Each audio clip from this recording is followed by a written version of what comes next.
Hello, fellow wordsmiths. Today's chat is all about our beloved protagonists and antagonists. But we're not just talking about any characters. We're talking about creating living, breathing beings who leap off the page. You've got the basics down, so let's level up. Advanced character development is about adding those unexpected layers that make characters feel as real as you and me. Think about the people in your life. They've got quirks, contradictions, a past that shapes them, dreams that drive them, and fears that haunt them. That's what we're aiming for. Start by giving your character a paradox.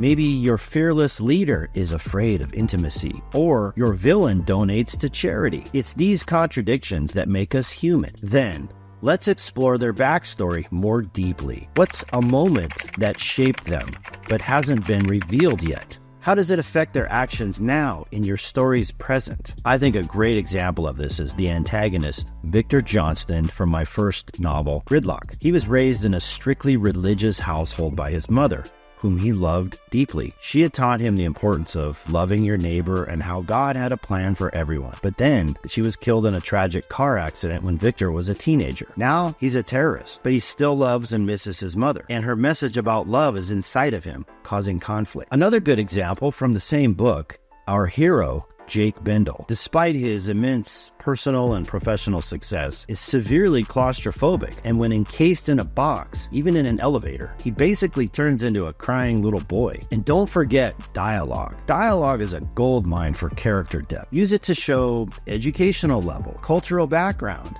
and even their emotional state without ever stating it outright. How does your character talk when they're angry? What does their internal voice sound like? What words do they use when they're trying to impress someone? Now, above all, remember that less is more. You don't need to show all your cards at once. Drop hints, leave breadcrumbs, and trust your readers to piece together the puzzle of who your character really is. So let's craft characters that are as complex as we are, and watch as they take on lives of their own. Happy writing, and I'll see you in the next video.